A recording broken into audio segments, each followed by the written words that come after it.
தலைவா அனைவருக்கும் இனிய வணக்கம். இன்னைக்கு நம்ம இந்த ஒரு வீடியோல எதை பற்றி பார்க்க போறோம் அப்படின்னு பாத்தீங்கன்னா, டிஆர்பி மற்றும் பள்ளி கல்வித்துறையில வந்திருக்க சில முக்கியமான தகவல்களை இந்த ஒரு வீடியோல நம்ம பார்க்கலாங்க.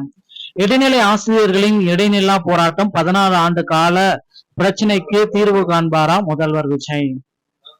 இடைநிலை ஆசிரியர்கள் பல ஆண்டுகளாக போராட்டங்கள் நடத்திட்டு வராங்க. இந்த போராட்டங்களுக்கு தீர்வுதான் வருமா அப்படின்ட்டு எல்லா தரப்பு மக்களுமே கேள்விகள் கேட்டுட்டே இருக்காங்க. ஆசிரியர் தரப்புல இருந்து பாத்தீங்கன்னா சில முக்கியமான வேண்டுகோள்களும் வைக்கப்பட்டிருக்குங்க. பள்ளி கல்வித்துறை அமைச்சர் ராஜ்மோகன் அவர்களும் தினசரி பாத்தீங்கன்னா குறிப்பிட்டே சொல்றாரு, பள்ளி கல்வித்துறையில நான் அடுத்த கட்டமா நல்ல பணிகளை நடத்துவேன். பள்ளி கல்வித்துறை ஆசிரியர்களுடைய 29 கோரிக்கைகளை எடுத்து வச்சிருக்கதா சொல்றாரு. பகுதி நேர ஆசிரியர்கள், கல்லூரி பேராசிரியர்கள் வரை பணி பாதுகாப்பு மற்றும் கல்வி சீர்திருத்தங்களுடைய வரைவறிக்கையை ரெடி பண்ணிட்டு இருக்காரு. ஓகேங்களா? சோ பகுதி நேர ஆசிரியர்களுடைய பணி நிரந்தரத்தை நாங்க கொண்டு வருவோம் அப்படின்ற மாதிரி குறிப்பிட்டே சொல்றாரு. என்ன நடக்கும் அப்படின்றது எல்லாமே நம்ம பார்க்கலாம். சோ நீங்க நம்முடைய சேனல்ல முதல் முறையா பாக்குறீங்க அப்படின்னா மறக்காம ஒரு சப்ஸ்கிரைப் பண்ணல கிளிக் பண்ணி வச்சுக்கோங்க. வாங்க வீடியோக்குள்ள போகலாம்.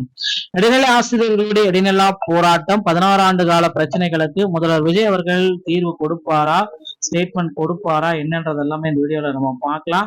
சோ பள்ளிக்கல்வித்துறையில் சம வேலைக்கு சம ஊதியம் கேட்டு 16 ஆண்டுகளாக போராடி வரும் இடைநிலை ஆசிரியர்களின் பிரச்சனைக்கு முதல்வர் விஜய் தீர்வு காண்பாரா? 16 ஆண்டுகளாக போராடிட்டு வரும் அந்த ஆசிரியர் சங்கங்களுக்கு முதல்வர் விஜய் அவர்கள் தரப்புல இருந்து தீர்வு கிடைக்குமா கிடைக்காதா அப்படின்ற இப்போ பேச்சுக்கு என்ன பதில் அப்படின்றத நம்ம பார்க்கலாங்க.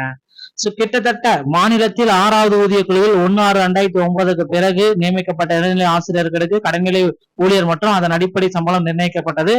அதாவது 1/6/2009 முன் பணியில் சேர்ந்த இடைநிலை ஆசிரியர் அடிப்படையில் சம்பளம் 8370 ஒரு நாளைக்கு பின் சேர்ந்தவர்களுக்கு 5000 எனவும் நிர்ணயிக்கப்பட்டது.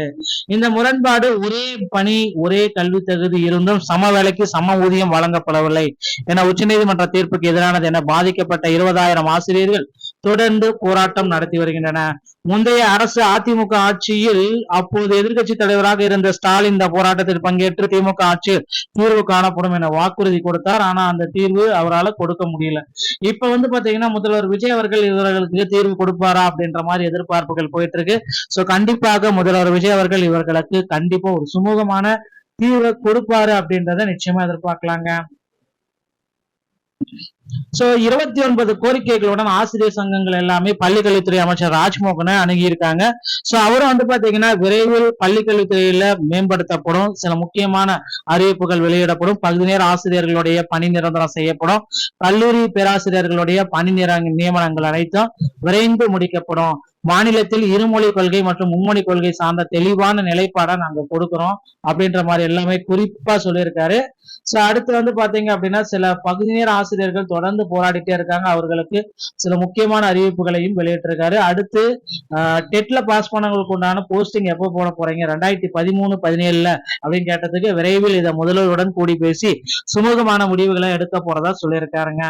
அடுத்து நீங்க எல்லாருமே எதிர்பார்த்த மாதிரி டிஜிடிஆர்பி, யூஜிடிஆர்பி மற்றும் பிஓ பிஆர்டியோடைய தேர்வுகளுடைய அறிவிப்புகள் விரைவில் வரலாம். சோ பொறுத்து ரெடி ஆயிக்கோங்க. தேர்வுக்கு இப்ப உங்களுடைய ப்ரிப்பரேஷன்ஸ் எல்லாமே வச்சுக்கோங்க.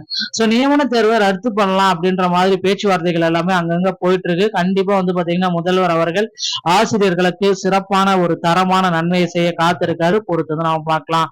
சோ 149 ஜிஓவையும் ரத்து செய்யப்படுறாங்க. அசிஸ்டன்ட் ப்ரொஃபஸருடைய அந்த தேர்வுல நிறைய குளறுபடிகள் இருக்கிறதுனால தேர்வை மீண்டும் கூட நடத்துறதுக்கு திட்டங்களை வச்சிருக்காங்க. பார்க்கலாங்க. இந்த வீடியோ பிடிச்சிருந்தா நீங்க நம்முடைய சேனலோட இணைந்திருங்கள். மீண்டும் நல்ல தகவலோட நான் உங்களை சந்திக்கிறேன். நன்றி, வணக்கம், தேங்க்யூ.